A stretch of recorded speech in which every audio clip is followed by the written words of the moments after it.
And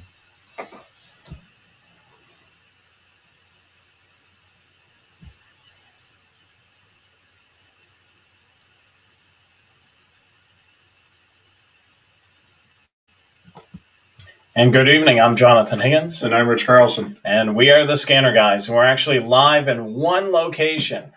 Look at that. Yep. So welcome to everyone that's joining us this evening. We've got a great show planned for you if you're just joining us. We are live in Dayton, Ohio. Not really Dayton, Ohio, but Cincinnati, Ohio. We'll be live from Hamvention. Maybe tomorrow. Yeah, we'll do some live shots tomorrow, probably. Yeah, so definitely tune into our social media, Facebook, Twitter, and all that business. But yeah, we're really excited about doing the show live from the same location. We see a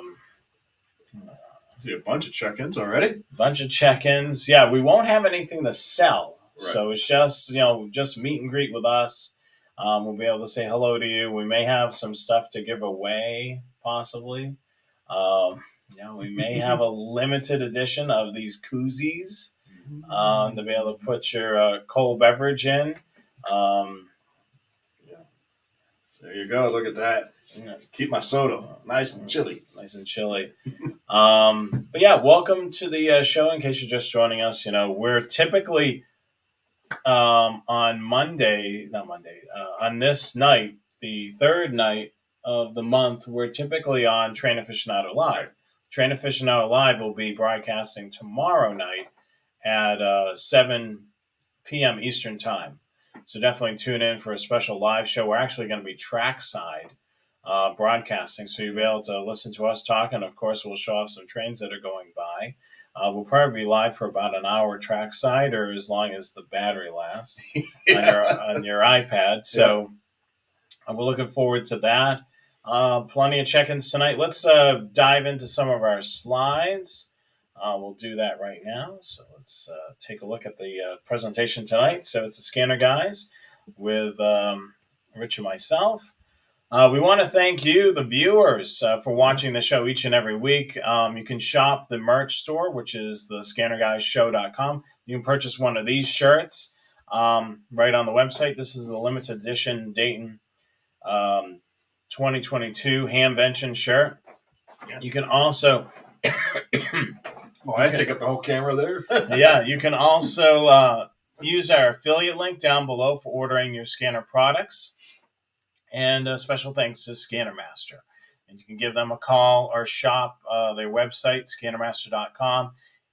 One thing to note, if you are looking to speak to us, you can only do that through the website. We are not at Scanner Master, so don't call there looking for us. We don't have an extension or phones. So definitely just if you have a comment or question that you want to direct towards Rich and I, do that through the website, thescannerguyshow.com. Yeah. And here's the shirt you can purchase. Rich and I are both wearing ours. This is the limited edition Dayton 2022 Hamvention t-shirt. Order it now, thescannerguyshow.com. That's thescannerguyshow.com. And of course, we have all of our other swag there as well. We have our regular t-shirt, our coffee mug, face masks, stickers, hoodies, and our tote bag. So a bunch of cool stuff there. And while you're at our website, make sure you sign up for our newsletter. We're occasionally sending newsletters out, so definitely sign up for it through our website, thescannerguyshow.com. Yeah, that tote bag is really nice. Yeah, we actually have one here in the studio, so definitely check it out on the website. And we've got a special notice that we want to put up. A friend of ours, a friend of the show, has got a mint condition SDS 100. He's looking to sell it. He's actually, the reason why he's selling it, because he wants a 200. He wants a 200, yep. He wants a 200, but this is a hot deal. You can actually scan, if you're watching us on your TV, you can scan the QR code that's right there, and it'll take you right to the RadioReference classified ad. And we'll also post a link of that in the show description as well. This was a last-minute ad. We learned that he was trying to sell this radio. It's got NXDN in. He actually has 2 batteries. Yeah, the two large capacity batteries and the small battery door, which those are hard to find. Yeah, and he also has this battery upgrade door too. Yeah, yep, and a desk stand for it. So yeah, it's a pretty darn good deal. And if you've got an SDS 200, maybe you can work out a trade. Yeah, so definitely check this out. You can scan the QR code and you can see the complete listing. He's got a whole bunch of photos there. Original box. He's got the Rimtronics antenna, an extra robust SD card. Yeah. And of course the charger. Yeah. The external charger. Oh yeah, the ABC 100 charger, and that works so great because then you can charge a battery outside the radio. Yeah, so this should be definitely a good deal, so definitely check that out. At the end of the show, we'll have a link to that, but if you're watching on TV or whatever, scan that QR code and you can check that out. Yeah, just put your phone up to the screen and be able to do that. Also, follow, like, and subscribe to our social media, Facebook, Twitter, YouTube, and Instagram. You want to make sure you do that this weekend. We're going to be popping up occasionally, maybe on YouTube, maybe on Facebook, so definitely subscribe to all of our social media. And if you're watching us for the very first time on YouTube, make sure you hit that subscribe button. We very much appreciate that as well. So we don't really have a slideshow presentation this evening, but I'm so used to hitting the 2-person shot. There's no 2-person shot. So we're going to answer some of your questions. We're going to talk about what it was like 4 years ago to do this. I mean, this was how the scanner guys were born, essentially, was during the first road trip to Dayton. I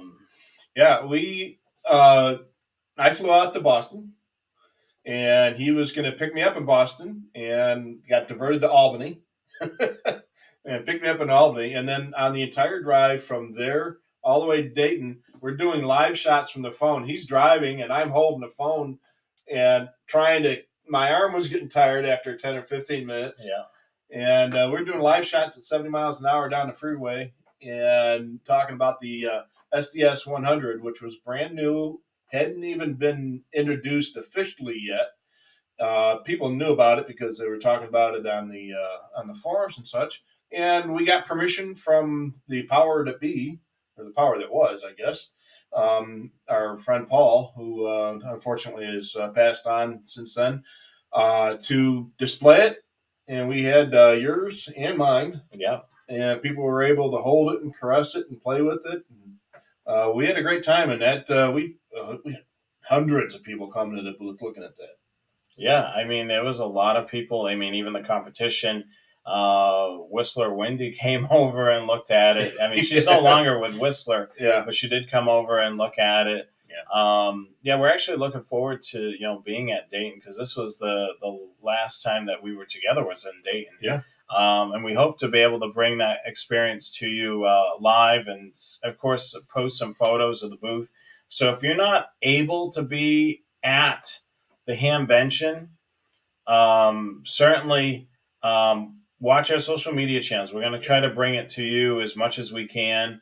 For the train aficionado audience, we're certainly going to do some rail fans are going to enjoy tomorrow night. If everything goes well with technology, we'll be broadcasting live outside, which will be the first ever that we've ever done an actual remote outdoors by an active rail line. So yeah, that'll be fun, and hopefully everything works good. Cross our fingers, hope to die, and all the rest of that stuff. Yeah. So. But we do have the link. If go to the Train Aficionado YouTube channel and check out that link, and definitely tune in at 7 p.m. Eastern time. It's an hour earlier than our typical shows, and it's a Thursday night, which is unusual for us as well. And we're doing a little bit early so we get some daylight, so you can actually see the trains go by instead of a blur of light. so hopefully there'll be some trains too. We called the railroads and told them to send as much traffic as they can by us. So we'll see what happens. All right, let's take a look at some of the questions and comments. No, we're not doing any programming or anything like that at the booth. So don't bring us anything. We won't be doing any SD cards or programming. You're just coming to see us, essentially. Yeah, so we're going to be there. And if you've got a scanner with you and you've got a quick question or something like that, go ahead and bring it to us, and we'll show you what needs to be done. And in fact, there was a right here. Is the little metal door on the SDS for the memory card just popped off on Chris's radio. It's actually a pretty simple fix. Yep. As long as you actually have the door. You bring it over, and something like that. It's going to take us 30 seconds to show you how to fix that. And we'll be glad to help you out with that. But like you said, we're not going to be able to do actual programming or scanner sales this year. Next year, who knows? Different story. Yeah. So. Yeah, I don't know what'll happen next year. If we'll be there, if we won't, who knows? I mean, it's very last minute with planning these things. Yeah. I know Chris is, acknowledging you, not me. Oh, yeah. I want you to fix your door. And there are two scanner guys. It's the scanner guys. Yeah. Plural. So, yeah. And I popped that metal thing off. And that's a bit of you got to, and I've always told people when they called up, they called up in the past when I was working the phones at Scanner Master. Yeah. Is you've got to be careful. You cannot manhandle that thing. And the other thing I told people, pay attention how it comes out and put the new one in. Or when you put it back into the radio, make sure you slide it back in the same position. And it's exactly the same on the 436. So if you've got a 436, it's exactly the same. The SD card goes in with the copper pads so that they contact the copper pads on the radio itself. And on that little metal door, there's two little metal round things that hold the clip onto the door. You slide the clip into the door, kind of fold it over, and then slide that little clip over, and that locks the clip in place. If you've lost that clip, the radio will still work. And there's a trick to putting that card in there without the clip. So you place the card in there physically so that it's making contact, and get a piece of that blue painter's tape, masking tape, and tape over that, and then get a tiny little piece of foam and put over that tape, and then put the battery on and close the battery door. The pressure of the battery and that little pressure you're going to get from that foam and that tape will hold that card in place. And I have a 436 at home that's been doing that for about 2 years, and it's worked fine. So yeah, I mean you can spend $100 to send it down to get fixed, but yeah, I mean it's as long as, like Rich said, the key thing is the metal contacts have to be, and then it'll be fine. I mean that's the thing. You just got to be careful with it. And like I say, if you pop it off, it's not the end of the world, but be careful so you don't. It's just inconvenient to do it. Oops, there you go. So, I am in a GMRS guy. I've been in GMRS for almost as long as I've been a ham. And it's been, 35 years, something like that. So, there are GMRS repeaters in the Dayton area. If you go to mygmrs.com, you can see the listings there of those GMRS repeaters, but not all of all the GMRS repeaters are listed there. So put the 8 GMRS frequencies into your scanner and hit the scan button, and they'll be chirping the whole time. Yeah, I mean definitely do that. I mean, of course, some of the radios actually have the service search in there, so you may be able to turn that on as well and pick up some other interesting conversations. Yeah, maybe some FRS channels, UHF itinerant business channels. And those are going to be really busy. FRS and the itinerant channels are going to be really busy at Dayton over the weekend. So if you've got a scanner with close call, it's going to go wonkers.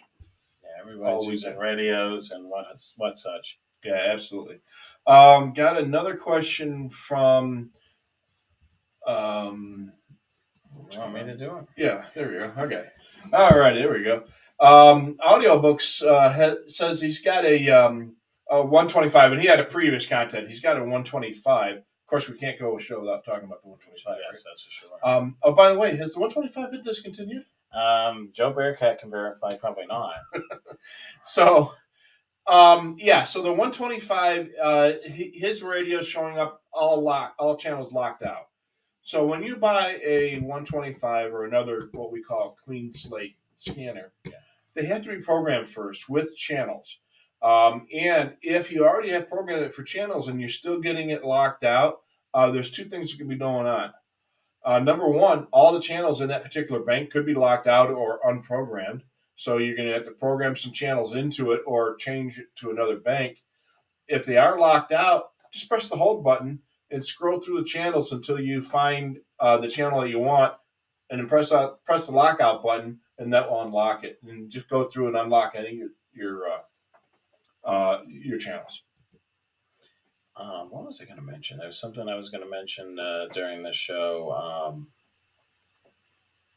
Yeah, we're actually looking forward to it. So tomorrow we're going to be setting up the booth. Yep.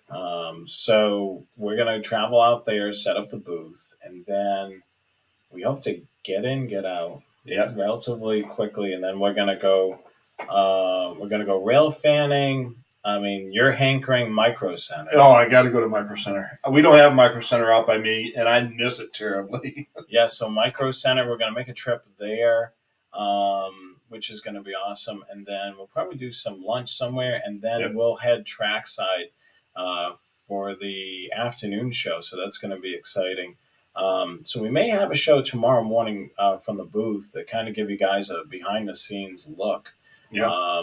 Which is going to be really cool. We're looking forward to being able to give you guys, especially you're not able to go, we're going to give you that behind the scenes look. Yeah, and we'll show you what it looks like when they're just setting stuff up, when it's not crowded with all kinds of, people browsing and stuff. This is going to be, tomorrow's is the setup, and there's going to be just the booth people, the exhibitors and such, setting things up, and the Dayton Amateur Radio Club people setting things up. So we're going to be able to maybe hobnob a little bit with some of the other vendors and check things out. And we'll give you guys a little behind the scenes.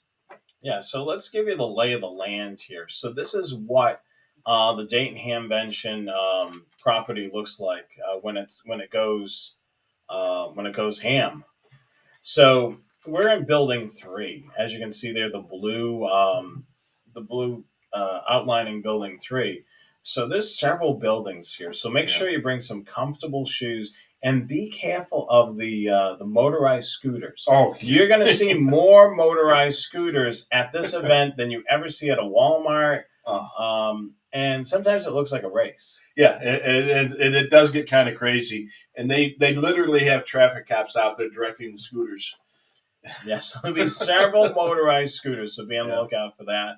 And we're inside building 3, which we can take a closer look at right here. So there it is. We're in the corner, 3303. So basically you go through the main entrance, you go past the first 2 tables and then hike a left, and we're right there on the right. Yeah. Just look for 2 big guys with big blue shirts. Yeah, so we're looking forward to that. And also, there's a lot of other vendors there. Yeah. At the show. Let's kind of look at some of the vendors that we mentioned last week. Let's there we go. So we'll hit this. So here's some big names in the ham radio industry. So I mean, Bridgecom, they sell a lot of the AnyTone line and some of the other ham radios. AirSpy, if you need a SDR, go to the AirSpy booth. He's in building 2, I think. The VOA is going to have their display booth. DX Engineering, they sell a lot of ham radio stuff. R&L. Locally in Hamilton, Ohio. Yep. A Diamond antenna. Who hasn't heard of Diamond? Oh, yeah. I've got 5 Diamond antennas in my attic. And a Linko, which originally was a part of GRE, wasn't at one point? There's a relationship of some sort. Yeah, I think they're the distributors. They were the distributors for some of the GRE products, and the same company there. HRO, probably the biggest ham radio dealer in the country. How about Bridgecom? They're an upcoming company that's selling some really good equipment for ham radio users. Yeah, and if you like emails, you'll love Bridgecom. Yeah, they definitely keep you in the loop with emails. They carry the radio that both of us have, the AnyTone. If if you want to learn a little bit more about using that AnyTone as maybe a railfan radio, I just recently wrote a blog post that's on Train Aficionado's website, trainaficionado.com. The last blog post on Monday, I wrote about the radio because it's basically the anniversary of the radio. I've had that radio for 4 years. Yep. And you've had yours for 4 years. We bought them together. Yeah. Yeah. And then what else? A shack in the box. That's kind of an interesting. Those are the guys that put the kind of a rack shack and everything in the box. In the box, yeah. Those are cool. ICOM. I mean, so they're in the same building as we are. I think so. Yeah. So with ICOM, for someone that hasn't had one of those radios, what is the appeal, Rich, do you think, for someone wanting to look at an ICOM? An ICOM, it doesn't scan. We're talking like an R3600, R30, R7000, 8500, that type of thing. They don't scan like a regular scanner. They can scan, but they're not really intended for that. They're mostly a dial twiddler radio, but they're built like a brick outhouse. They are very durable. They're very good at what they do. And they usually have a very wide frequency range. And I've had a lot of the ICOM desktop receivers. I've had 7000s. I've had 8500s. I might have an 8600 by the time this weekend is done. And they're very good for that type of thing, especially if you're looking for new frequencies. And the new one, the 8600, does have a spectrum scope built into it. So it makes it easier to find stuff on either side of whatever channel you're tuned to. Oh, this just in. Ooh. Yeah, breaking news from Joe Bearcat. Finally, some movement on fixing some of the bugs. Now, the way to fix these bugs on the radios is firmware updates. Yep. And a lot of these bugs can be addressed by doing a firmware update. So HQ's finally allowed some time for the engineers to address some of these issues. Hopefully, all the major issues will be addressed and some of those non-major issues. Yeah, we're not sure which radios yet, but apparently engineering is working on getting some of these things fixed. I know things have been goofy for the last couple of years, obviously, and all companies are having issues with not only distribution and parts availability, but manpower availability to do things like engineering fixes and such. So that's a great thing. I'm sure Joe Bearcat will give us a heads up when those particular updates are available and what radios it's going to include and what it's going to fix. Yeah. I mean, there's several things that, we've noticed over the several, years, especially a lot of people have spent a lot of time with their scanners during COVID. Yeah. And they found things and they're like, please fix this. Please fix this. I know, though, the 125AT, the railroad service search is a little funky. And that's on our list. Yeah. And we've been bugging Joe Bearcat. Can you please, Yeah. And he's ready to kick us out of the program. Yeah. We keep on bugging him about that. But since we love that radio so much and we use it all the time, it's in our heads, something fierce. So. Should we address RadioReference? I mean, there's been some cosmetic changes on RadioReference, and I think some of it is to make it a little bit more mobile or friendly. Yeah. So what happened was RadioReference has changed the way the database looks, and as database administrators, it's affected us a little bit more than most users. So it's basically cosmetic difference and some of the operation. And the buttons aren't in the same spot that they used to be. And there are still a little couple wrinkles here and there that are still being ironed out on it. But overall, it's going to be a much better experience for people that are using Chromebooks, iPads, Androids, iPhones. I can tell you that I have Google Analytics working on I know I have it definitely working on the Train Aficionado website, and the vast majority of the traffic on the website is mobile devices. Yeah. So a lot of people, and probably the same thing for RadioReference, they're out in the field and they're wondering, hey, where's XYZ department? Are they on the trunk system? Are they conventional? and some people are probably programming on the fly. Oh, yeah. So they pull up their, their smartphone, and the screens have gotten pretty big. Yeah. I mean, almost to the point where it's an iPad mini. Yeah. I mean, this isn't much smaller. This isn't much smaller than my iPad mini was. Yeah. So, I mean, a lot more people are doing more things on their phones. So, of course, RadioReference has got to address that as well. Yeah. And you gotta work with the program that you've got. So, it is going to be more mobile friendly. And I mean, I do that all the time. I'm driving around. I get a close call hit. The next time I pull over, I'm going to look that up on the RadioReference database. So, yeah, I think there's gonna. I don't think we've seen the final look of it. I see a lot of people saying I'm not too crazy about the look. I still think they're, like you said, they're working out wrinkles. They're trying to figure out the best solution, and it's going to get better and better over time. And everybody loves change except when it's different. Yes, and that's the key thing. I'm sure whatever variation that RadioReference came into, I don't like it. Now you like it now, and then it's changed. Yeah, and you change it again a year from now, everybody's going to be begging to go back. So. Oh, Joe Bearcat's got more to say here. So, the engineering team. Yeah, this engineering team, I bet you, is pretty busy. Yeah, absolutely. And that's actually a pretty big problem these days with end-of-life components. And those are mostly the integrated circuits that are inside the radio. When those have been discontinued by their manufacturer, because remember, these radios are assembled from parts manufactured by many different companies. And if one particular chip is no longer available, they're going to have to modify the radio to work with a different chip. It could be very similar, just different manufacturer, but that means the firmware is going to be a little bit different. And so some of these firmware updates might only be to accommodate new hardware and not new features. So if you keep an eye on our show and on the RadioReference Unit and Tech Forum, every firmware update that's made will be discussed ad nauseum. And we'll also give our 2 cents. And I'm sure if we could ever get, Joe Bearcat on the show, especially if they did a whole dump of firmware all at once. Yeah. Joe Bearcat could basically, we put the radio on the screen and we break it down, what does this firmware do? So let me grab that as well. So we'll look at this. Looking over the bug fix list, some nice things. Yeah. The SDSs, a lot of people have that.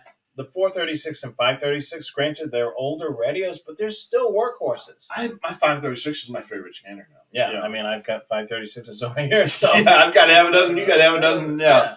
We like the 536. The 536, we were driving around, when I picked you up at the airport, and then we went over to Target. And, the 536 sounds great, even on the digital. It sounds really good. Yeah. And I got 2 in my car. He's got one in his car. And, we got them both in our shack. And that's my main scanner these days. So, and then, try that one. Yeah. So, Rich, I know what 2 radios. Yeah. All right. Let's pose this to the audience. All right. So what radios did Rich bring? We already mentioned one, and it's technically a radio, not a scanner. Right. He did bring a scanner. What model do you think Rich brought?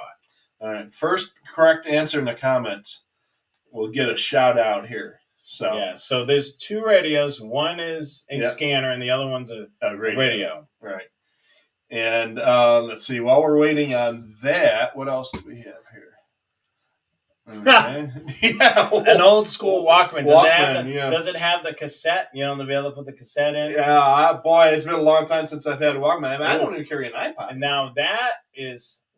We got one correct one. But it should have been the other one. Yeah. It really should have been. Well, we got one correct so far. As much as we talk about this, it should be the 125 AT. It should be. But, Chris. There you go. That's the first of the 2. So, yes. I did bring. Then the reason I brought the 325 versus the 125 is because the 325 does do P25 and mine does NXDN and DMR. And there's going to be a lot of that at the Hamfest. Yeah, so you wanted to kind of eavesdrop in on that stuff. A Zune. Oh, my my word. Oh, yeah. That was the next big thing that never happened. And Rich showed me you have a little stockpile of batteries for your 325. Yeah. He's got a container of batteries, so there will be no shortage of monitoring there. And like somebody mentioned a little bit earlier, the 436 and the 325 are both battery hogs. The 325 especially, since there's only 2 cells, and especially in the trunking mode because it's always listening to that control channel. So the 325 does go through batteries quite often. So I always bring extra batteries when I bring my 325. The 125, since it doesn't do trunking, is not nearly as bad on batteries. No, it seems to do pretty good. Yeah. The thing is if you purchase that scanner blaster, oh god, you turn the volume way down and let the scanner blaster pretty much blast the volume. I actually had 2 different transoceanics in my life, and that is, by the way, not a correct answer. We're still waiting on the other one here. Yeah, we kind of mentioned it. It's something that we both bought at the last Hamvention. So the transoceanic, I had one of the original, like 1950s version with the big black wooden case, about the size of a small suitcase. It's about the size of my carry-on that I brought with me yesterday. And big plastic or Bakelite handle on the top, and a whip antenna that was about 7 feet tall. And it actually you could actually run it on batteries. And the batteries on that thing are like, if you've got an e-bike, it's about the same size of an e-bike battery. I mean, it's huge. Plus, it had a different battery as well. But all right, we have a winner. Yeah, so it's the AnyTone, but it's the 868. 78. No, we have the 868. 878, I think. We'll tell you in a second. No, the 78 came out after that. Oh, maybe it did. Yeah, because I just looked at that. I just did the blog entry. Yeah. Look, he's just stepped off a camera like that. Just let me. Yeah. So the way you're able to tell is pop the battery out, which I've already. Yeah. See, it's right down there. 878. Yeah. No, it shows. It's 868. He's right. Yeah, I did the blog entry on this. And I looked at the back of it, and I said, okay, so it's so this is the. I'm not sure what edition it is. I mean, this radio, I know we normally talk about scanners, but this radio is rugged. Yeah. I mean, it's actually a decent size radio for the money, too. And the batteries last forever. You go rail fanning with this thing. You go out all day long and come back to the hotel and then take it out the next day all day long and it's still running. So. Yeah, and I talked about that on the blog entry, so definitely check that out at Train Aficionado. What is it? Joe Curtis. What is he mentioned about firmware? I know. Well, there are firmware updates, and the 878 and the 868 are very similar, and there's a minor update. I think I don't remember what the actual change was, but these got GPS built into them, so you can do APRS and all kinds of crazy stuff. But they're just great radios. Plus, they work really darn well. Yeah, I mean, it works really well. So, I mean, I still love my 125s. Great on DMR. Those radios. Yeah, I mean, we experimented a little bit at the Hamfest with the DMR, just trying it out. I mean, it's kind of cool to key it up and hear DMR coming out of the speakers. I mean, which is really cool. And right now the current model is the 878, and then the 868 was the one that was current 4 years ago when we bought these, and then they've got a mobile version, which is the 578. Yeah, I think so. Yeah, something like that. It's basically a really nice mobile version of the radio. I mean, I was kind of looking at the mobile version if I would ever to add a radio to the vehicle. Yeah. Let's see here. I just have 536s, although I didn't bring one with me. I'm surrounded by 536s when I'm riding. Yeah. So yeah, I love the 536. How many of you are actually going to Dayton that are watching the show right now? We want to see how many people are going. I know Chris Schultz has mentioned it. He can't wait to be able to see us. We're looking forward to meeting you as well. I mean, it's kind of crazy. All these, all of our viewers have been watching us for maybe some of them for years. and to be able to finally meet and greet with some of them face to face. Yeah, we're actually live from my studios here. Yep. The world headquarters of the Scanner Guys. So we're looking forward to. We did mention, we had one other guy mention he was going to be there. Radio Shack be there. Yeah, it's been interesting. Radio Shack has taken an online presence back. Yeah. And they've kind of made some shirts and such, to celebrate, their heritage, where they came from. Now when Radio Shack was still Radio Shack, they used to have one of their dealers would have a big Radio Shack booth in the same building that Scanner Master was in at the old place. Oh, yeah. I don't remember if they were ever at the new place by then, but at the Hera, they were in the same building as Scanner Master, and they had a huge booth that like the whole row was that, and they always sold all kinds of stuff there. So.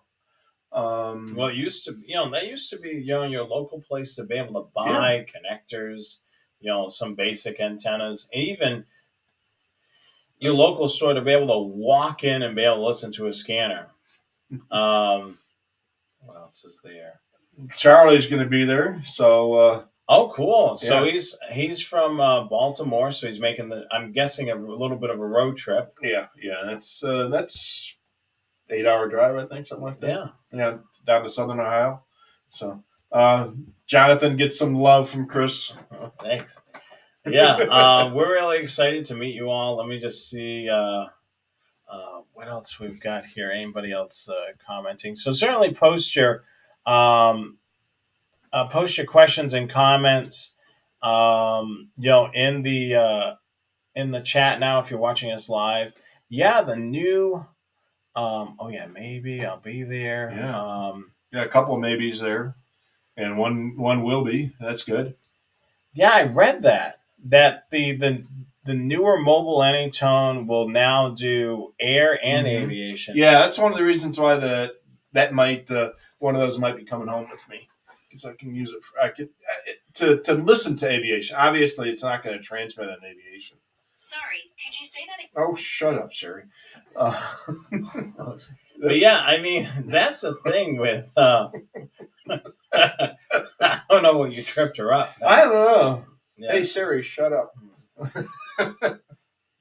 Oh, she did come up. She probably gave you the middle finger emoji. Yeah.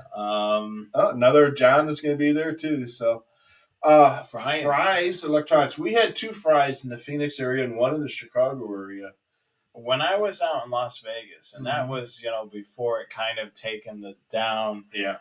It was a pretty cool store. I mean, it's not very often that you walk into a store and you're able to see the unit and scanner product line. Yeah. Unless, as during the Radio Shack days, you could see a scanner product line.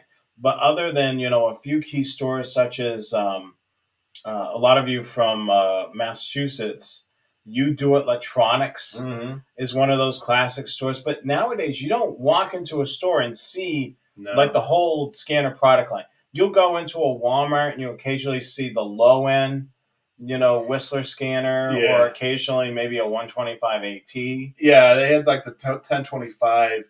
And with Walmart, they had a special edition of the 1025 that wouldn't work unless you had the passcode that was printed on your receipt, because they were getting stolen, shoplifted. I don't know why people are stealing it. They can't hear the local police. Most of the local police are digital now.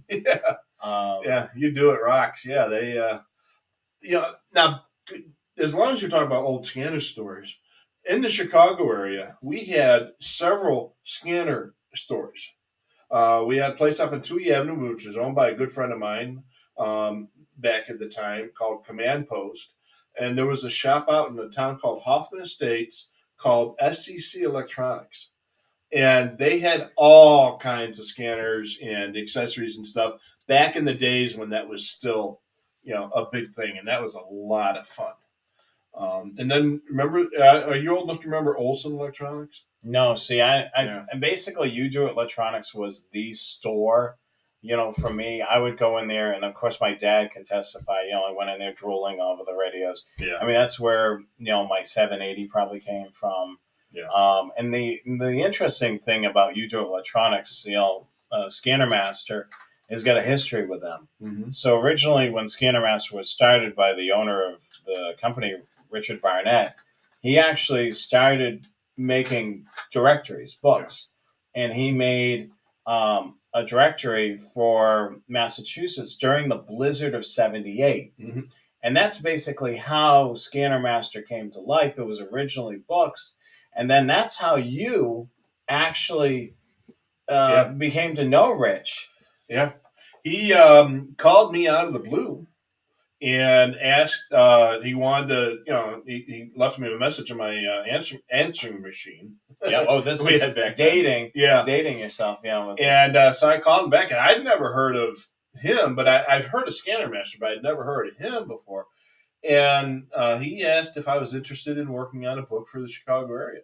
And I said, yeah, but I'm gonna have to get some help. And he said, well, let's talk. So myself and 4 other guys got together, and within about 6 months or so, we had the Scanner Master Illinois guide done, and it was a great hit. I mean, we went to 3 printings on that. Yeah, I mean, you look at the publications from the Scanner Master guide for Massachusetts, and then it became New England, and it became a pocket guide, and then unfortunately the 11th edition of the pocket guide was it. Yeah, and my name is actually in the book, which is pretty cool. I contributed to that. But yeah, I mean the directories unfortunately are a thing of the past, and there were so many great things. I know with the large directory that Scanner Master had for Massachusetts, they had maps, and it showed the barracks and such. I'm sure the same thing with the Illinois Communications Guide. It was a big phone book sized book, and unfortunately, it came out right at the tail end of printed guides and at the beginning of the internet phenomena.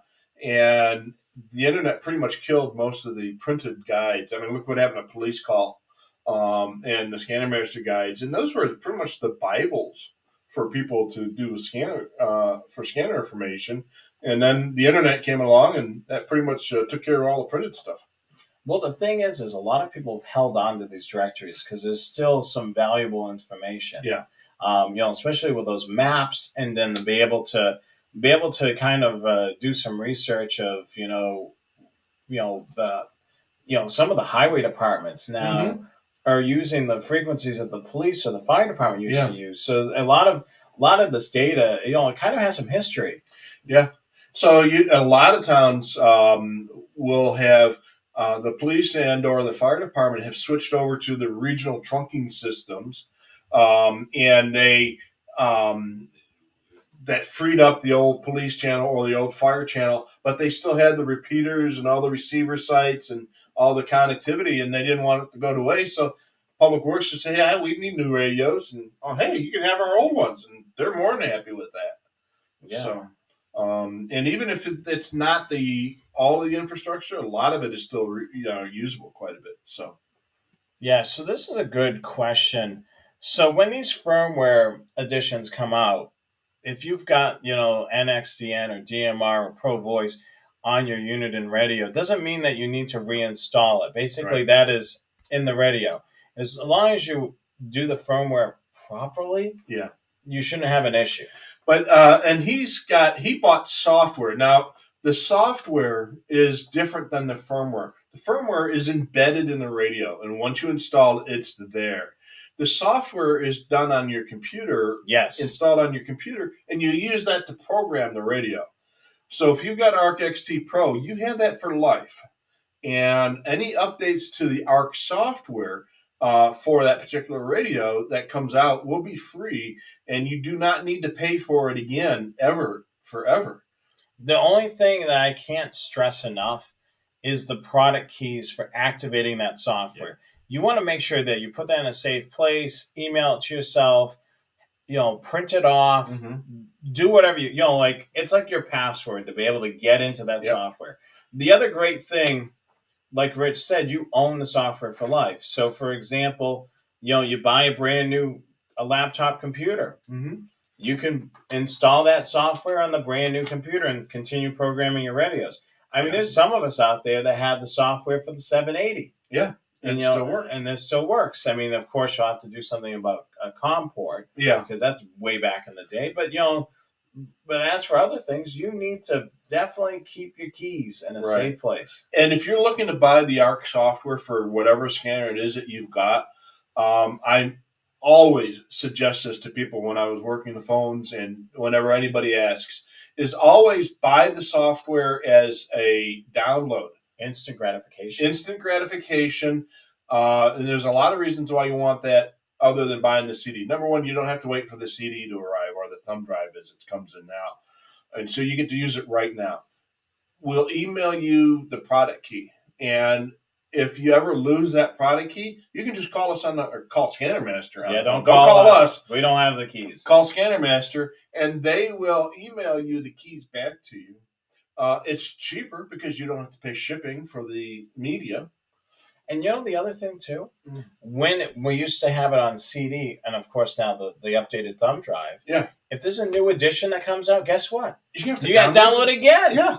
Yeah, because you're going to install it. It's going to notify you, hey, there's an updated version. Yep. You might as well just do it as a download. Yeah. So buy it as a download. You're going to save money. You're going to get it now. You're going to have to download it anyway down the road, and it's going to be cheaper. Yeah, I mean, you're saving. I mean, has anybody looked at shipping costs recently? I mean, it's crazy. Yeah. And shipping costs have really gone up along with, look at gasoline, $5 a gallon. Yeah. And it ain't stopping. All right.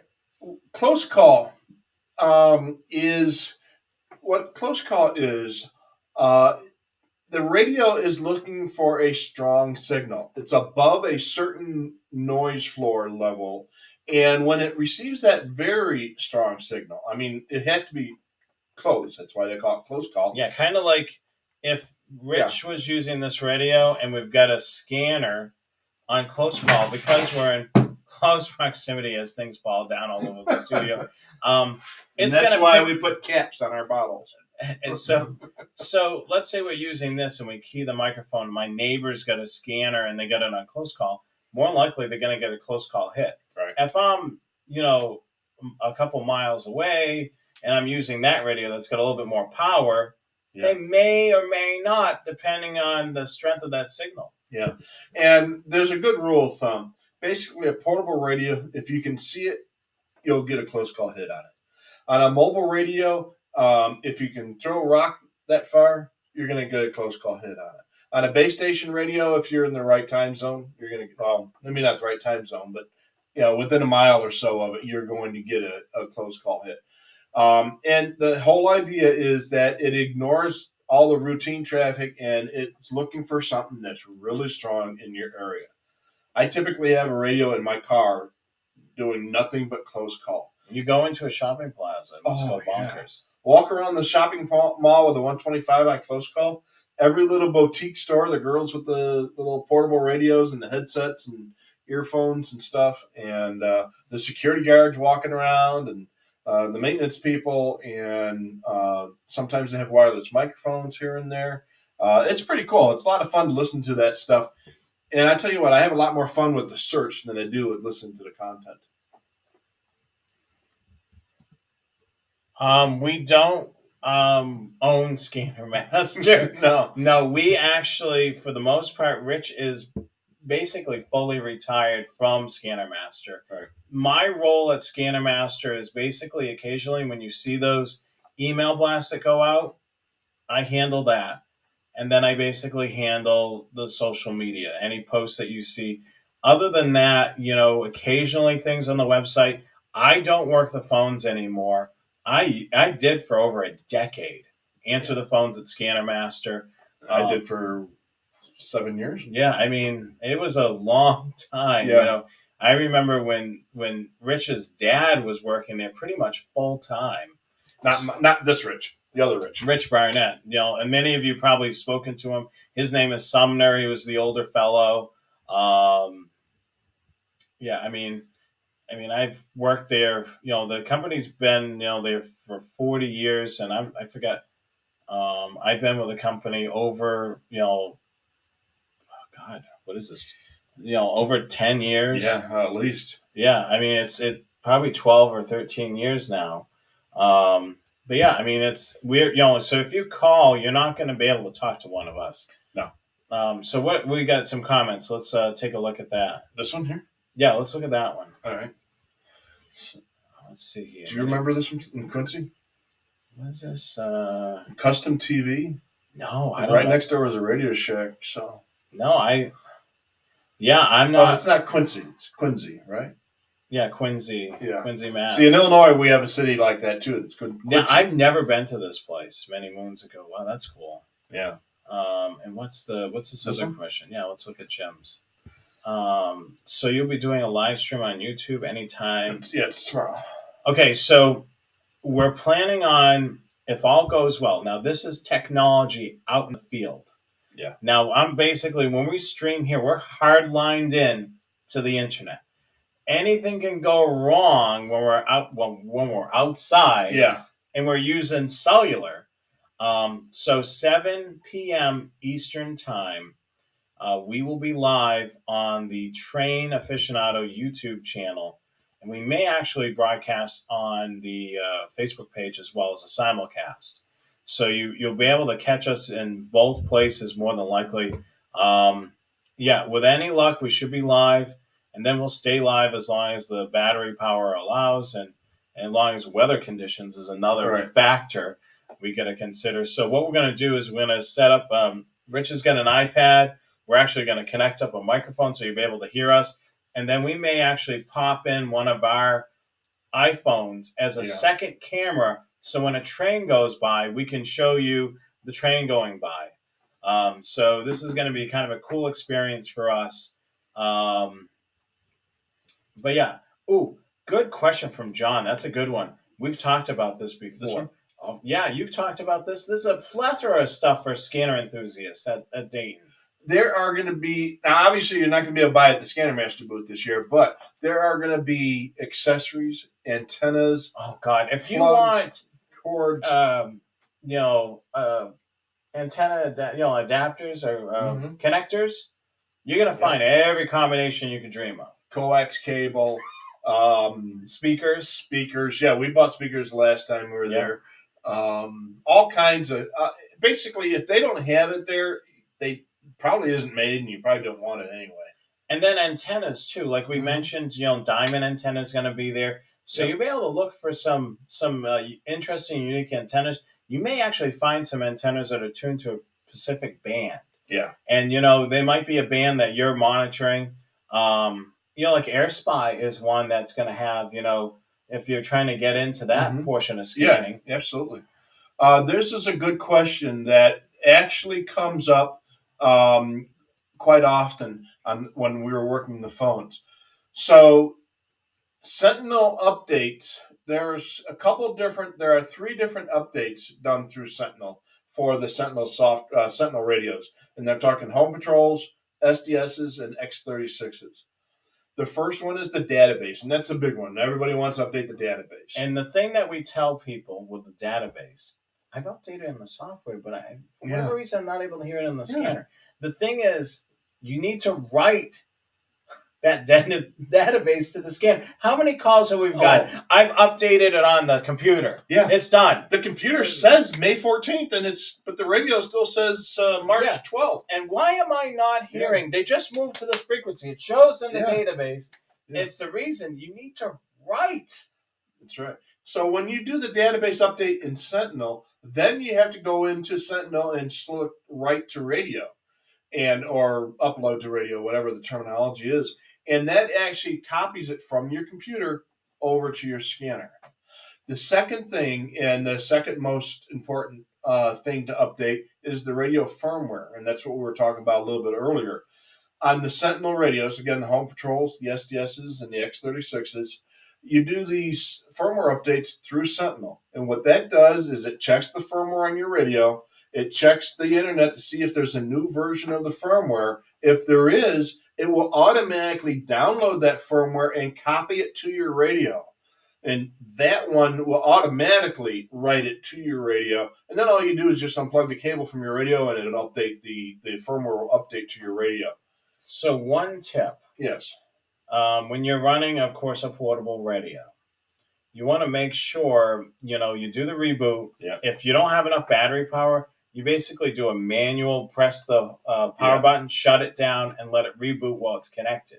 You don't want to interrupt while it's readying the firmware. Of course, with a mobile radio, you don't have to worry about that. Right. Because it's plugged into the wall. Yeah, and don't ever turn your radio off while you're updating the firmware. Uniden radios are more resilient to interruptions in the firmware, but don't press your luck. Yeah, don't try it.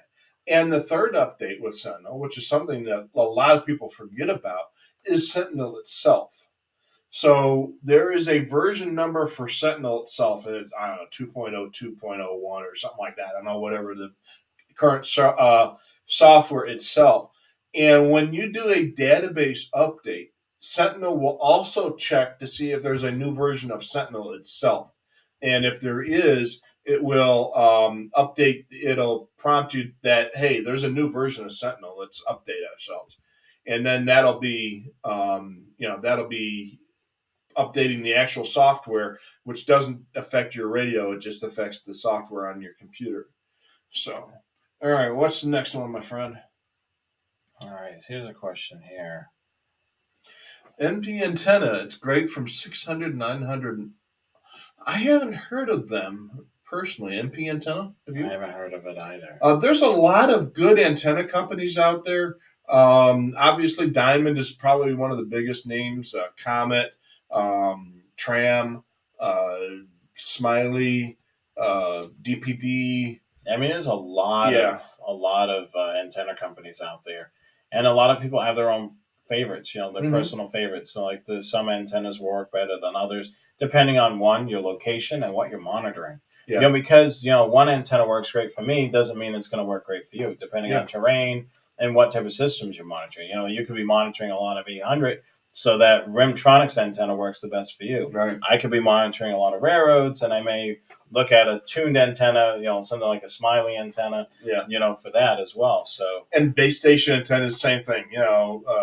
I love my ST2 antennas. I got 3. I've got 4 of them right now. 3 of them are up in my attic. Yeah, we were just talking to Will, and he was talking about his ST2s, and we've had questions about the ST2s. Has Scanner Master looked at manufacturing? It was going to be very costly, and then it turns out, if it's costly for the company and the manufacturer, it's going to in turn cost you a lot of money. To be able to. Then we're not going to sell them because they're going to be too expensive. So, unfortunately, I don't think the ST2 is ever going to come out again. But if you ever find one used, or even better yet, new old stock, and it's at a reasonable price, grab it.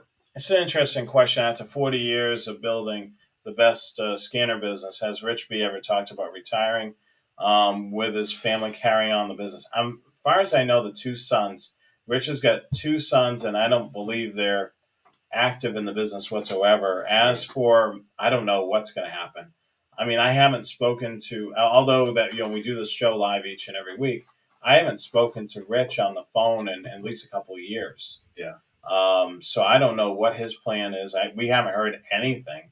And we haven't heard any plans for him, pulling the plug or anything either. Yeah. So as far as I know, it's going to be status quo. Business as usual, I guess. Yeah. Another Scanner Master question. Does Scanner Master resell return scanners or trade-ins? No. That's one thing that Rich, he prides the company on. Rich Barnett prides the company on is no used stock. The other thing, too, just to give you a little bit of insight behind the scenes of what happens at Scanner Master. So let's say you return a scanner that you wasn't happy with. So what ends up happening is we accept the return as long as it's returned properly. Well, they accept the return, not I used to handle it back in the day. We say we, but it's still them. So what happened is when I was handling returns, I would receive it back. I would check as long as everything came back in perfect condition, and it was within the time frame. It would then that scanner would be put aside, and then we would return it back for either credit or replacement. Right. So Uniden would actually receive this. It would migrate its way back to Uniden, and then they would go through it and then determine what to do with it after that. Yeah, and Scanner Master does not resell return scanners, and we don't. They don't accept trade-ins, so we don't. They don't have to deal with making sure the thing works and all the accessories in there. There's just so much involved with reselling used and return scanners. It's just not worth the hassle. And the same thing too with scanners. It's very much like how people treat their cars. Yeah. Some people are really good with their vehicle. You know, they'll take good care of it. And then you'll have some people that carry their radio versus at the body of the radio. How many people see, you know, especially with two-way radios at Walmart, and they're carrying it by the antenna? Yeah. That is not a good thing for the radio. No, those connectors are not designed to hold the radio. It's an antenna. It's not a handle. Right. And the other thing too is if you have a scanner that you want to dispose of, if you were to trade it in, you're not going to get nearly as much money as if you were to sell it outright to somebody else. And that's why, kind of the reason why we showed this morning, not this morning, we haven't been on all day. No, but, you know, earlier. It just seems like it's been all day. So the great place to be able to sell your used scanner equipment is certainly the RadioReference classifieds. Yeah. Because, you know, other enthusiasts are going to be able to see it. You know, if you're posting it on your Facebook page, and unless you have a whole bunch of people following you that are interested in scanners, you know, that'll be one thing. But if you have everybody like, what the hell is that? You know, I'm not going to spend that amount of money on it. I have had very good luck selling stuff on RadioReference classifieds. And the neat thing about it is you can view other ads that seller has had, and then you can also look in the forums and see if that person's had issues too. So I'm sure, you know, if anybody has any issues, they're getting they'll get roasted, and you just can see that. So, got his shirt, very good. Thank you, John. We appreciate that. Yeah, and we've answered that question already. We've already answered that question, so let's move on from that. This is a great question. Is there a service search on the SDS 200? No, but you can make your own. Right. There's two things you can do. You can use the national database. Yep, the nationwide, or is it national or nationwide? Nationwide. Nationwide. The nationwide database, and that'll have things like GMRS and rail and aircraft and stuff like that. So the way you use that is I would recommend creating a favorites list. Yeah. So for the railroads, what I've done is channels 1, you know, all the way up to 97, I created a favorites list. So I have that so I can pop it on and it acts just like a service search. Yeah. And that basically create your own service search. The problem with service searches on most scanners is that once they're embedded in the radio, there's no way to change it. This you can technically, because you can edit that favorites list. And that's where on the SDS 200 and the 536s, etc., you can create your own by basically creating a favorites list. Because, like I say, you can't update the one on a 996 or a 15 or a 396 or something. But on the 200s and the 536s, create a favorites list with those frequencies. You can find them on dozens of websites, especially RadioReference, and just put them in there once and save them. And if something changes down the road, or you realize there's a mistaken frequency or the tag is wrong, you can change it. Yeah, I mean, it's very easy to do that through creating favorites lists. I can't stress enough, favorites lists are the best way to go with those radios. Yeah, absolutely.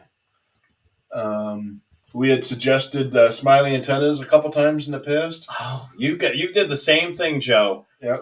Smiley antennas. I have one on my 125 AT, and I also have one on my AnyTone radio. So yeah, I have actually two of them. And of course, the great thing about smiley antennas, you can get the antenna and you can get multiple adapters. Yeah, because there are the AnyTone has got what we call a reverse SMA. So the actual part that's threaded on the outside is on the antenna, not on the radio like most SMA connectors. And so if you've got a 536, a 325, and an AnyTone, instead of buying three antennas, you buy one antenna and three and then it comes with one of the connectors, and then you just buy two of the connectors, and they just kind of screw into it, and it allows you to use one antenna on radios with different connectors on it. So, good question, Les. What happens when you update Sentinel while it's updating and there's a power outage? So while it's writing to your SD card, two things can happen, basically, if there's a power outage and right in the middle of it.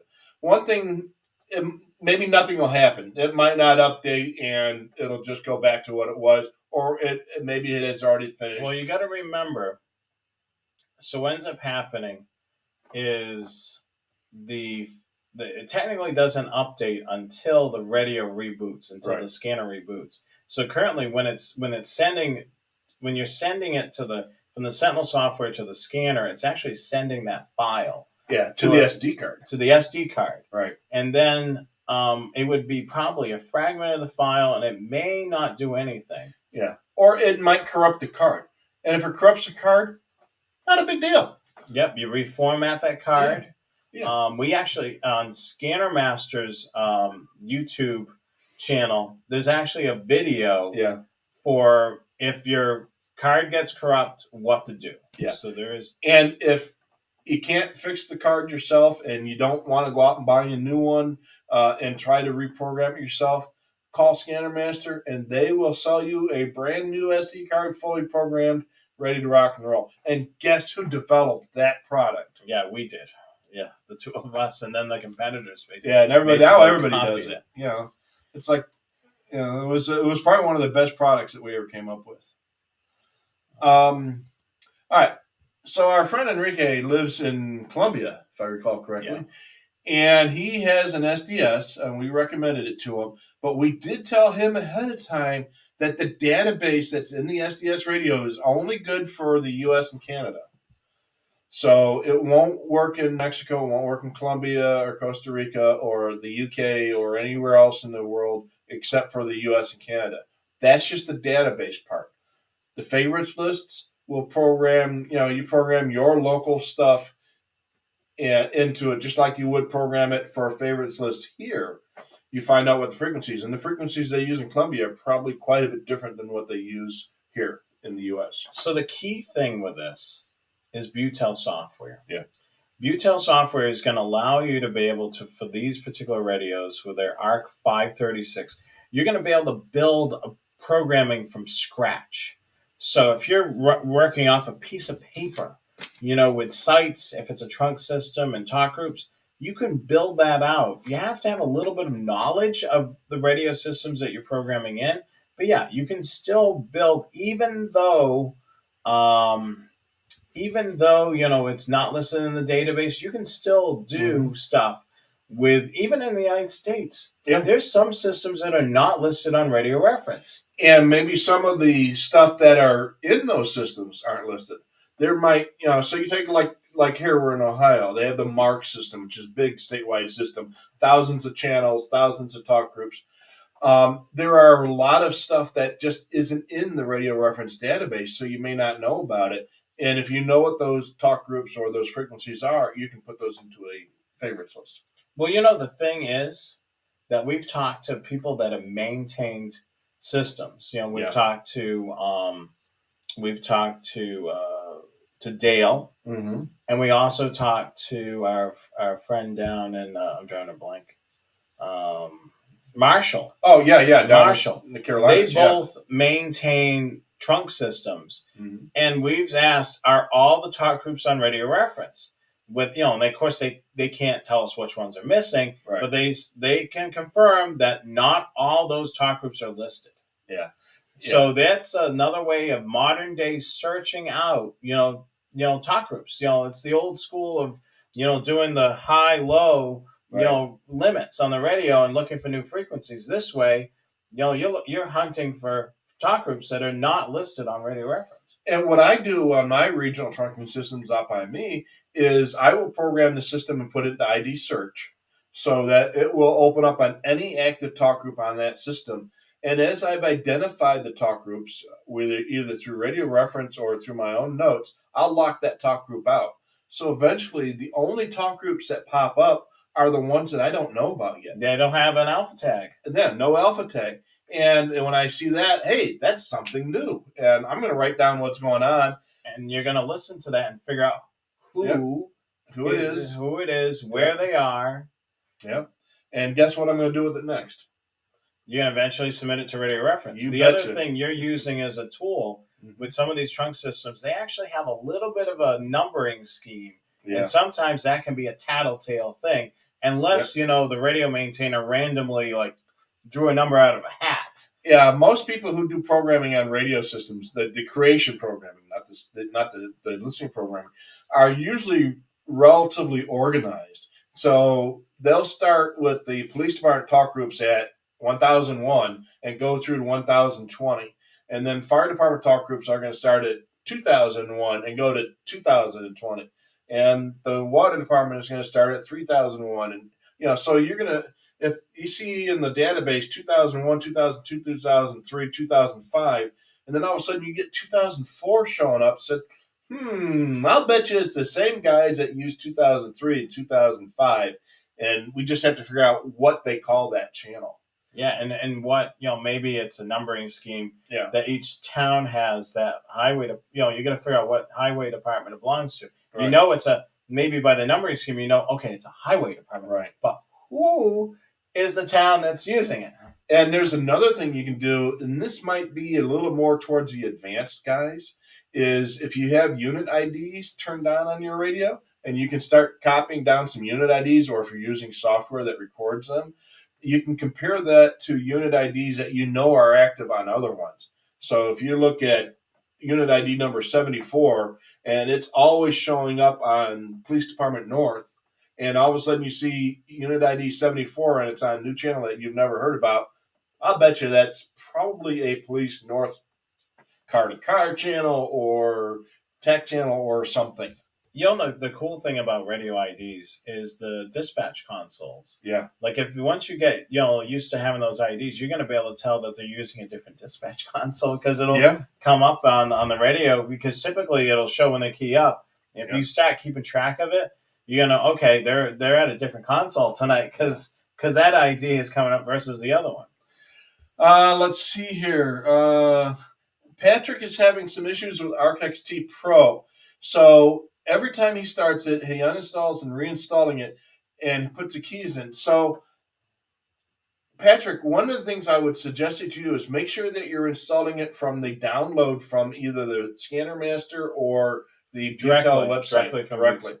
I would probably recommend Butel's. Unfortunately, I don't maintain the website like I used to. I don't do a lot of that. So even on the Scanner Master website, that may be an older version of the software. Download it directly from Butel's website. Because if you keep on installing it from the CD or from the thumb drive, it's just you're installing the old version over and over again. So make sure you install it from the download. If you're installing it from the recent download from Butel's site and you're still getting that message, you might have some sort of permissions problem. So make sure that you run the installer as an administrator. And hopefully that'll help you get that. One other tip there. We see that he has ARC XT Pro. Yeah. When you're downloading the software, there's two versions of it. There's a Pro and a Basic. Make sure you're downloading the right version. So if you by accident download the Basic version and you enter in the keys, you're like, what the heck is going on? Why is this not working? Make sure you check the edition that you downloaded. So you may be downloading the wrong edition. Right. And we've had that. A lot of customers, couldn't remember if they got the Pro or the Basic. They end up having two versions of the ARC XT on their computer. And one is got a key that works and the other one that doesn't. Yep. So make sure if you do download the wrong version, uninstall the wrong version so you don't keep clicking on that icon. And remember also that the keys that you bought for ARC XT Pro do not work on ARC 536 or ARC. And the key, of course, we mentioned, doesn't work from the Basic of the Pro. You buy the Basic, it's for the Basic. If you buy the Pro, it's for the Pro. And it has to be the right radio and the right version of that particular radio software. So many things to consider. Make sure you read and take your time before you purchase or before you download. All right. Chris asked if we're going to bring our FRS or GMRS radios to the ham show. No, probably not. We'll have our scanners with us, but we're not going to have time to do a lot of FRSing and chatting on the radios. Let's see here. Good suggestion when you're doing programming and updates. Make sure both your scanner and your computer are plugged into a UPS. That's a great suggestion. So if you've got a UPS, an uninterruptible power supply for your computer, there's usually an extra outlet on the back. Plug in the power cord for your scanner and make sure that way. That way, if the power does go out while you're updating the firmware, it's not going to affect it. No big deal. No big deal whatsoever. RC is going to be at the show on Friday. We'll look for you there. Another Butel software. We should have Gomart on this. We should. Yeah. Yeah, of course. I don't know what time it is in the Netherlands. So he'll probably have to get up at 3 in the morning. Yeah, we'll have to look. Well, go ahead and look that up. I'll do this. So he asks if he can run one copy of his Butel software on 2 different computers, so on your desktop and your laptop. Absolutely. If it is your software and your computers, there's nothing wrong with running it on your desktop and your laptop, or this desktop and that desktop, as long as they are your computers. So that is, that's the operable thing. They're along your computer. You're not allowed to share that software with your friends and neighbors and such. But if you have 2 computers of your own, you can do it up to 5 radios. Yeah, up to 5 computers. 5 computers, and you can use it on as many radios as you want to. Yes, so it's 3 o'clock in the morning in the Netherlands. So we'll have to really. We'll have to get him motivated. Yeah. But yeah, you can run it on your computers, but you can run as many radios as you want, and program as many radios as you want. So if you're a goofball like me and you got 15 radios in there, you can program all 15 radios with one copy of the software. Yeah, you don't need. Thankfully, you don't need a copy of the software per radio. Yeah. Oh God, that would be. Oops. Hold on. That would be crazy. So, any new radios at the Hamfest? As for scanners, no, but I'm not too sure for other manufacturers. ICOM has said that they're going to have a new radio, and the rumors have been it's SHF, super high frequency radio. So if you're a ham and you're into super high frequency stuff, ICOM is supposed to have a new radio coming out for that. As far as scanners, neither of the manufacturers have indicated that they're going to have new scanners at the show this year. And I'm sure that the other ham radio manufacturers will have some new stuff. You'll have to come and see or read the forums on Monday. Yeah, I mean, there'll be a lot of things being reported on the RadioReference forum, so definitely check that out. And then if we see anything interesting, we'll definitely do a follow-up next week. All right, Jay has got a plastic body car. It's got a smart car, basically a gasoline-powered go-kart. Well, it's not gasoline-powered, is it? A smart car? I don't know. Yeah, are they gasoline or electric? I don't know. Well, Anyways. Well, yeah. So when he runs out of power, he gets another couple AA batteries from Walmart, puts them in there. But yeah, so you got a plastic or a fiberglass body car. Jeeps are one of those. Jeeps. Yeah, with the soft shell or the hard shell. Yeah, and if you got no place to put a magnetic antenna, you can use a window antenna. Basically, they're stick-on antennas. They work. They don't work particularly well, but they work, and they're better than an inside antenna.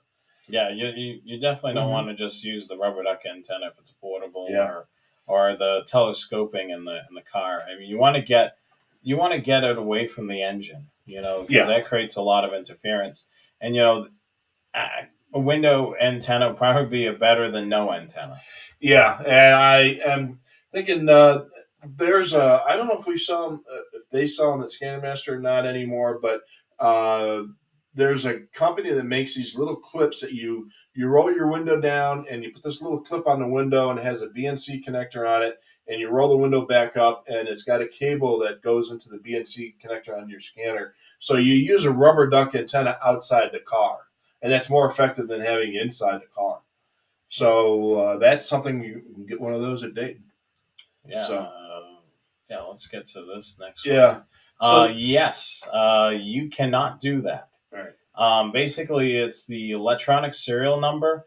That's what it's connected up to. So when you buy the NXDN for your SDS or any of the other radios that require the upgrade, what you end up doing, if you do it yourself, you have to provide that electronic serial number, or when you buy it from Scanner Master, the programmer is going to go in there, look at that electronic serial number, put that into the United's website, and put in all the information that's required, and then it generates a key for that one radio. So you can't take that key and then put it on a 200, or you can't take that key and put it on another 100.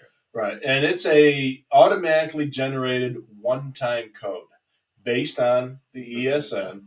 So, and so that key, like I say, they use a secret protocol to generate that key, and that's married to that one radio. Yeah, and when you sell the radio, that upgrade goes with the radio because there's no way to recover that.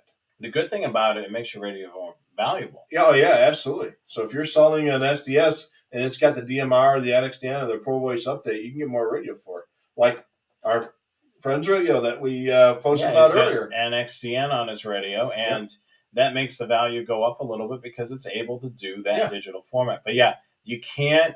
I mean, that basically that can't be divorced away from the radio. They're stuck together forever. That's a marriage that you just cannot you can't break up. Yeah. So, now, and there's one other nice thing about it is there is no way for a user to remove the upgrade from a radio. The only way that can be removed is if the radio has to go in for service and they replace the main board of the radio. So the key thing with that, if you end up sending in a radio in for service and you don't know what they're going to have to do, let them know that you have those upgrades on the radio. And what they'll do is, in case they have to do that, they will put in that upgrade in there. Put a Post-it note on there and tape it on there and say, I have DMR on my radio. Yeah, so in case they do have to replace that board, they know, okay, we need to upgrade them that, because they're going to be very angry when we send it over to them and it doesn't happen. Yeah. Now, with that being said, if you sent your radio in for repair and it came back and the NXDN or the DMR update is no longer in the radio because they did something, not the end of the world, and you won't have to pay for it again.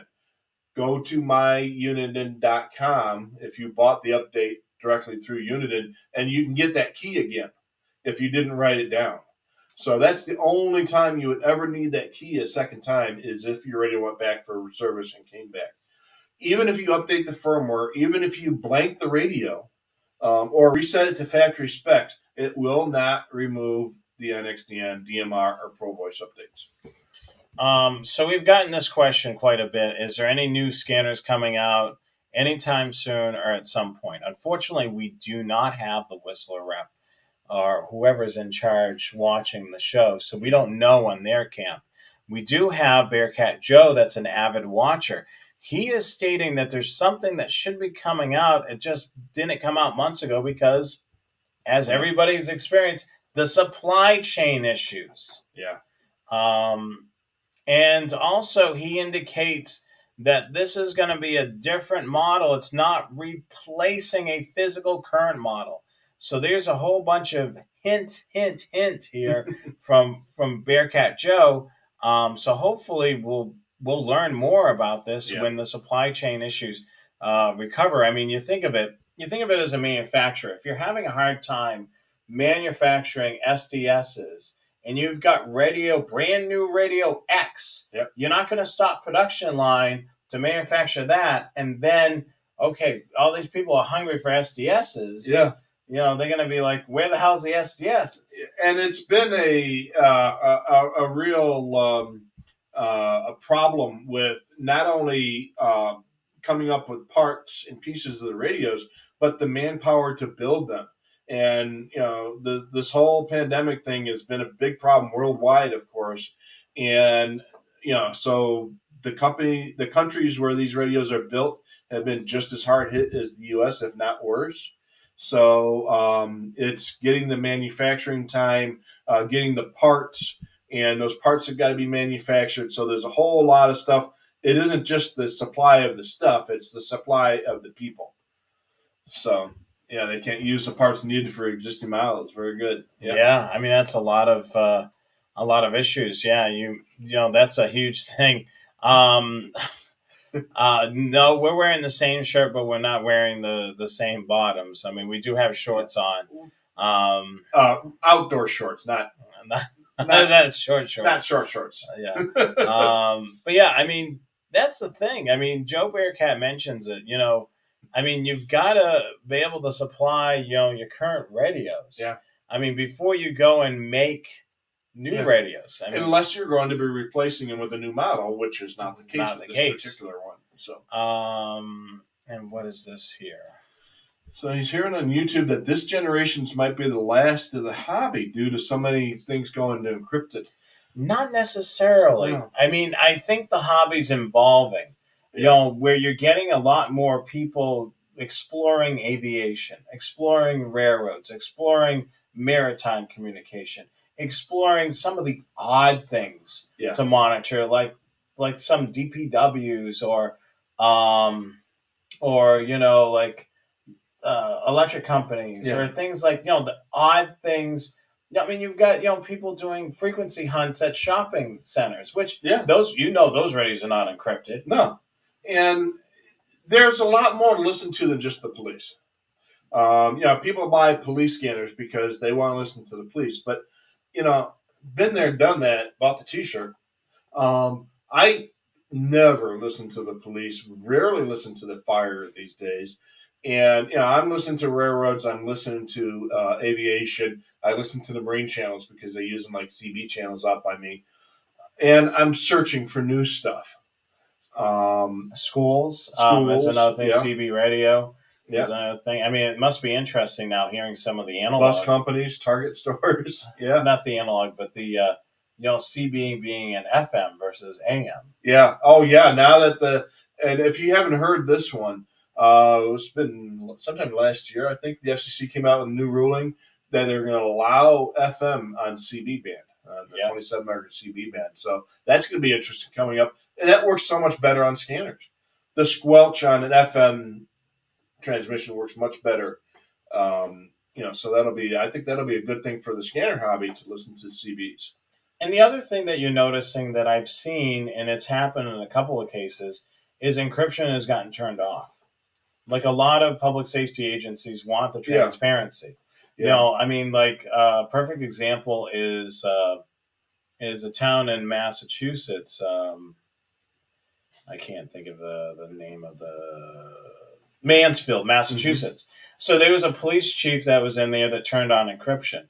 And then the guy that was basically in line to become the police chief, he says, the second I become chief, I'm turning off the encryption. I want, my citizens to be able to hold, my police department accountable. So the second that he became chief, he kept his word. He turned off the encryption. So that's definitely, it can happen. It's a rarity, but it can happen. Yeah. Depending on, I had a police chief that came into Scanner Master, and he said, "Look, I want my department to be held accountable. I want to set up a legitimate Broadcastify feed that's going to be broadcasting out of my office, out of his office." So I set him up. I told him, "Are you guys going to digital anytime soon?" And he said, "No." So I said, "Well, why don't we do a 15X?" And then he had me program it. Right. He also, basically, he set it up. He got all the tools that were needed. And, the thing is, it depends. For the most part, if a department does the right thing, their normal dispatch channels are in the clear. And then they're tactical, like Cincinnati, for example. their dispatch channels are in the clear. For their tactical and their SWAT and all those other channels, yeah, okay, they're encrypted. We understand why. Right. Yeah, and there's good reasons for encryption, and scanner people are love to hate encryption, but there are some calls for it. But hopefully, maybe things will change and it'll be a kind of a happy medium. Keep the dispatch in the clear and keep the tactical and event channels encrypted. But we'll have to see on that one. This is a good question. So they use conventional channels during the daytime in his area, and then they switched to P25 at night. That's Whoa. Yeah. That is interesting. I mean, I do have, some towns are using some of their old frequencies to communicate as a talk around channel. So, break out the old, old book, and program that frequency, and you'd be surprised what you may hear on that old channel, because some of the cruiser radios have multi-band radios, right, and they're programmed up. So, or they'll keep their old radios in the cars and use their dispatch radios as a port. Their new radios as a port. Yeah, so there's a whole bunch of different things there.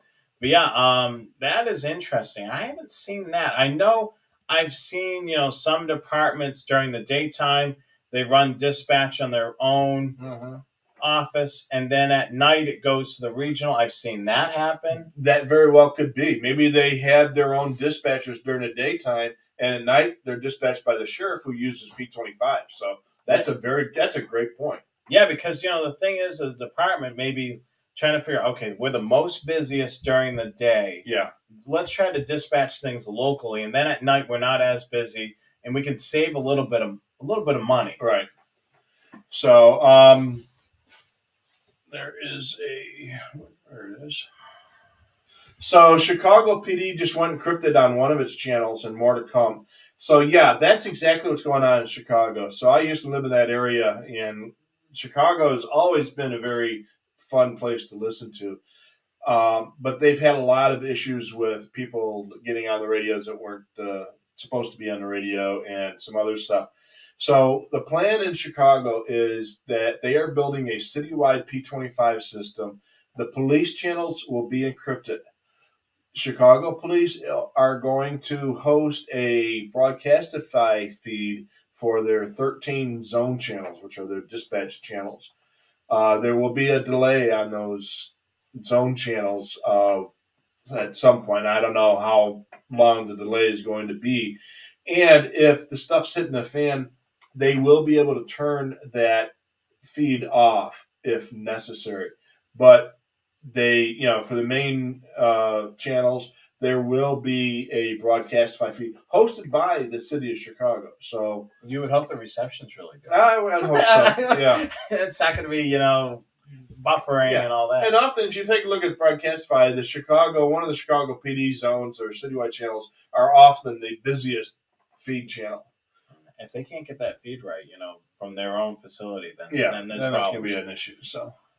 Good question. We've done a whole show on aviation, but Rich, what is the long and the short of why? Basically, it's capture. So on in fact, Joe mentioned that earlier too. So AM is used on the airbands to avoid capture effect, which makes that's why on a stronger FM signal, a stronger signal will capture the radio, the receiver.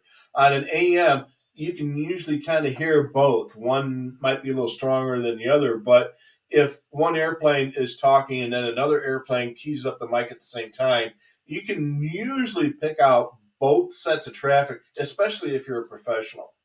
Air traffic controllers are often very good at this. And oftentimes they can hear both airplanes talking at the same time. So it'll be, I'll hear United 125, clear to take off.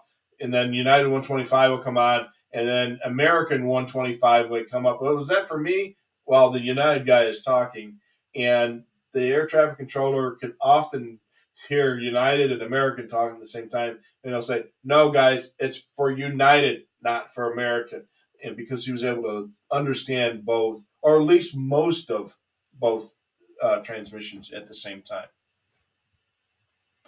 Another Bearcat question. Cold solder joint. Yeah, so the SDS 100, some of the original versions of the SDS 100 had a cold solder joint problem in the radio. That has been addressed, and as far as I know, the newer radios have not had that same issue. So, yeah, that was a bad time for that radio, but that issue's been fixed, and not all of the radios from that generation had that. Mine is that, and I've never had that problem. But enough of those radios have where it had been kind of an issue, but it has been fixed. So thank you, Joe, for that. I'm not sure. I don't have any plans to go anywhere as of right now. I mean, basically, I'm taking from my full time gig, basically, which is not Scanner Master. I'm off tomorrow and Friday, so this is my quote unquote vacation. Vacation. So I plan on hopefully doing some rail fanning around Ohio. I'm not too sure if I'll venture all the way out to Altoona. Certainly, I'll let you guys know if I plan on going out there. And of course, there'll be blog entries for that as well. I know some people are wondering, if we're able to see your comments. A lot of times it takes us a little bit to get to your questions. Yeah. But yeah, definitely keep posting them here in the live chat. We're happy to answer those questions. Let's and we can see about 10 or 15 comments at a time, depending on how long they are. Yeah. And sometimes we'll have to scroll back and forth. So, but we do get an indication when there's new comments, so we can always scroll back. So this is a topic that we've covered quite a few times, the SDSs, and we've kind of done some deep dives on it. But we can certainly re-entertain those. Those are always big viewed shows when we talk about the SDSs. So we can certainly take another look at the SDS 100 and 200, take a different spin. We actually have all of our slideshows archived. So we can kind of take a look at it and say, okay, so what did we cover? What did we didn't cover? What can we present? Yeah, so I mean that's going to be really cool, and it should be. So we will revisit some of the older topics, the ones that are going to be more popular, like the STSs. Yeah, I mean that's the thing we tried to do last year. We did a deep dive on various shows, real deep dive, on particular radios. Yeah, but yeah, I'm looking forward to doing some more shows, some revisits. Where's that Carmen's asking about. Watson, he's not in here. He's roaming around. Yeah, he's in the other room. He's in the other room. I mean, Rich got to meet Watson and again, so that was really cool. Yeah, Watson's a good guy. He's one of the nicest dogs that I've had a chance to meet. What are you doing? My gig for? Yeah, I'm looking for that one. There it is. So just as a reminder, again, I can do it up here. Yeah, good. No, you're taking. Oh, sorry about that. This is why you don't. That's why I let you do it. Okay, so a friend of ours just is selling a mint condition SDS 100. This radio is in great condition. It's got a lot of stuff with it. Of course, NXDN. He's got 3 batteries. He's got 2 of the large batteries and 1 small battery, and of course, he's got the doors for them. He's got the charger, which we strongly recommend charging those. If you've got multiple batteries, like I do, I've got some batteries right here that probably need to be charged. But if you've got multiple batteries, for your SDS, definitely do the external charger. It's better to charge those batteries on the outside of your radio versus inside the radio. Some other cool stuff. He's got the Remtronics antenna and some other things as well. And of course, the original box, and it's in mint condition.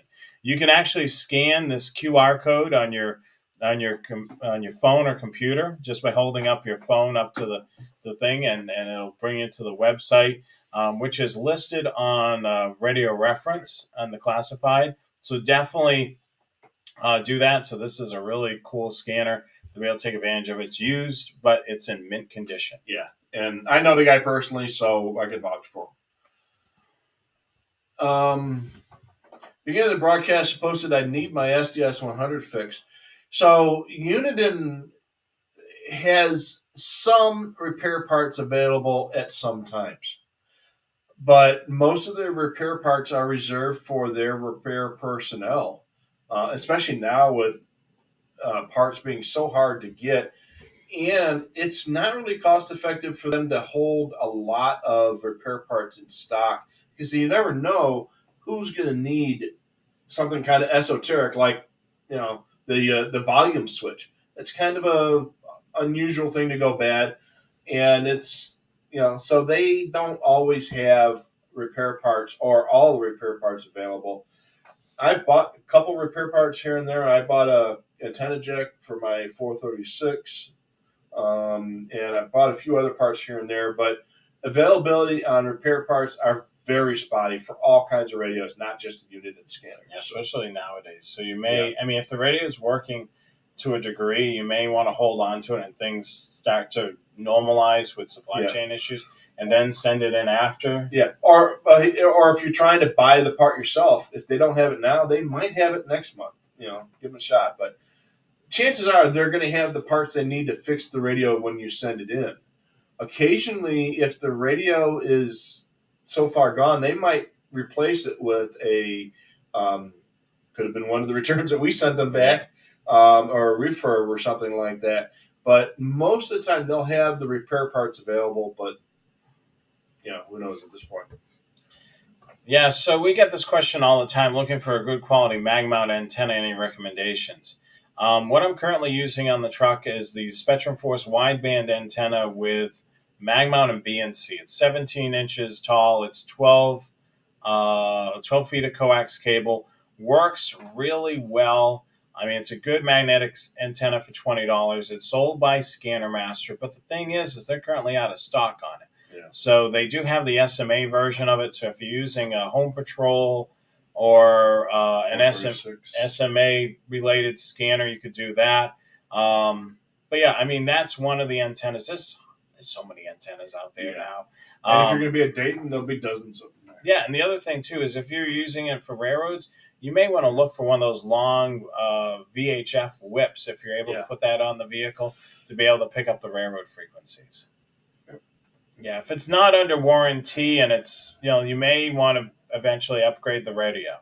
Yeah, and if, like say for something that you're going to get fixed, you're probably better off sending it in anyways, because those guys know how to do those repairs. Even if you're pretty good at it, one little slip with the soldering gun and your $700 radio is now a paperweight. So if they make a slip with the soldering gun, they send you a new radio. So. Yeah, and there's the Larson quarter wave antenna works well for Joe. He has it on the mag mount because he didn't feel like getting it permanently mounted, and it works great. Yeah. So that's definitely something to keep in mind. Somebody asked about where can I find the updates for the 125 AT? No such luck searching. What's it right here? Joe mentions right here. You want to run the firmware update software and select the Bearcat 125 AT and then follow the prompts. It's literally as simple as Joe Bearcat. It literally walks you through the steps of being able to do it. Make sure you take your time, relax when you do it, and read the prompts. Read the prompts, and the software, the update software will go and get the update for you. So you don't need to have the file on your computer. The software will go to the internet and get it. But what you will need is the update software itself. Yes, and that you can get by going to the unit and website, or go to the RadioReference wiki. It should be there, and then there should be a link to bring you to the update software. But you get the BCV update software, and that'll update your 125, your 325. Your XTs. It won't work on the SDSs, the X36s, and Home because that's what the Sentinel software is. That's what Sentinel, exactly. So, yes, we are actually in overtime this evening for Q&A, and plus we're both live in the same studio, which is kind of interesting. So let's see. I think we've wrapped up a lot of our questions. Pretty much got them all. I just want to show you guys some photos from our previous trip out in the Dayton. You can see over there, and the top is this is back in 2018. Gomert was out with us. He's a really awesome guy. He's the manufacturer of Butel software. He won't be with us. I really wish he was with us because he's a really awesome guy to be able to hang out with and talk to. And drink with. And and of course, we had the full product line, and this is when we were selling the unication radios, Yeah. which is still really, really a decent unit if you're monitoring a single trunk system. And of course, Rich's visit to the newer location for Scanner Master, which moved from 260 Hoppingbrook Road to 215 Hoppingbrook Road, basically across the street. Yeah. So we had a really good time there. We want to remind you of the programming that's coming up. So we want to keep in mind that we are attending the Hamvention. This is why we're both in the same studio. So Friday, May the 20th, and Saturday, the 21st, we'll be at Hamvention. So finally back after 4 years, and this is basically Hamvention's reunion, and this is our reunion being back together again. So definitely look for us at the booth. We'll be in Building 3, table 3303. So we're looking forward to that as well.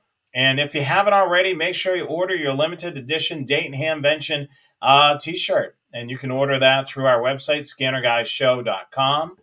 And very special thanks to viewers like you. I mean, you guys, certainly watching the show and also purchasing merchandise through our merch store helps us to be able to keep these broadcasts going. It does take a little bit of time and some energy to be able to do it. Of course, we've got website hosting fees, and then we also use a streaming service. So this looks like a live broadcast each and every week that's professional.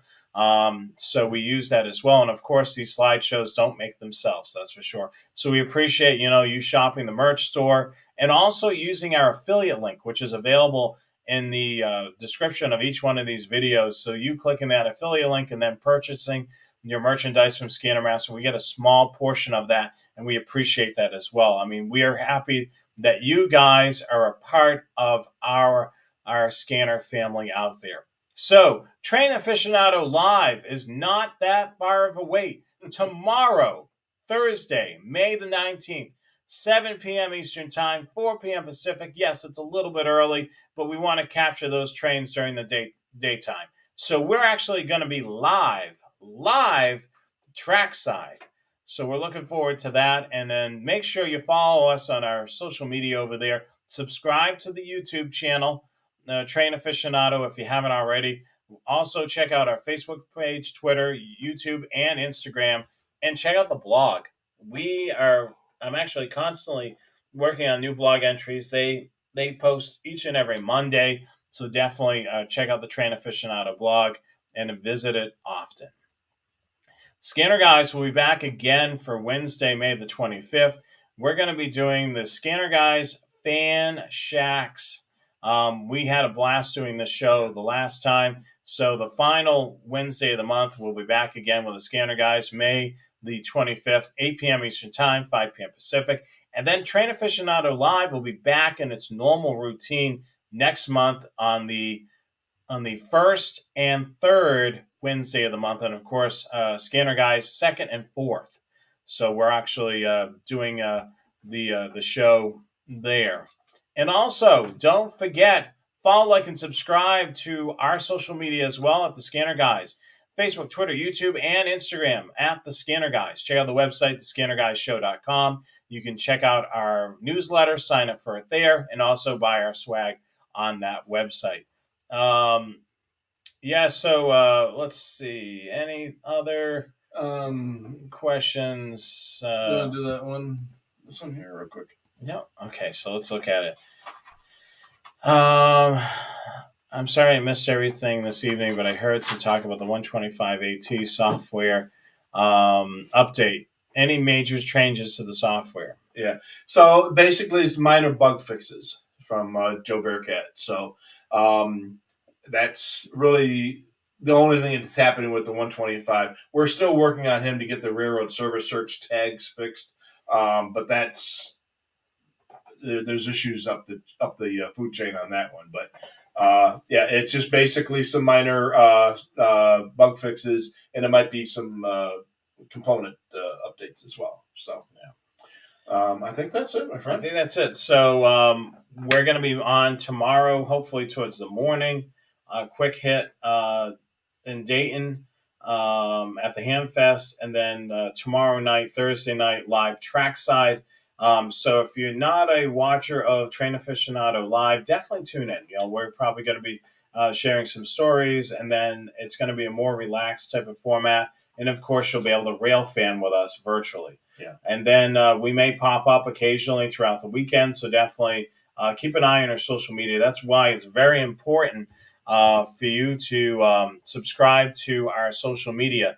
So Facebook, Twitter, YouTube, and Instagram, and of course, subscribing to our YouTube channel. Make sure you do the same for Train Aficionado. We have the same thing for Train Aficionado, Facebook, Twitter, YouTube, and Instagram.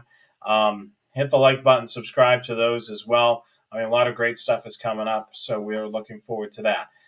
With it being an hour and 50 minutes almost, we want to wrap up the show. From us to you, we appreciate you watching each and every week. And of course, this is going to be a busy week for us, so we're going to try to do as many broadcasts as we can. Please bear with us. We're not in a normal broadcast environment, so if there is some issues technically with audio or video, just keep in mind, we're connectivity. We're working around, technology, and usually in our studios, technology is pretty good. So I want to thank you all. I'm Jonathan Higgins. I'm Rich Carlson. We'll catch you again tomorrow at some point and throughout the weekend. You got it. See you then.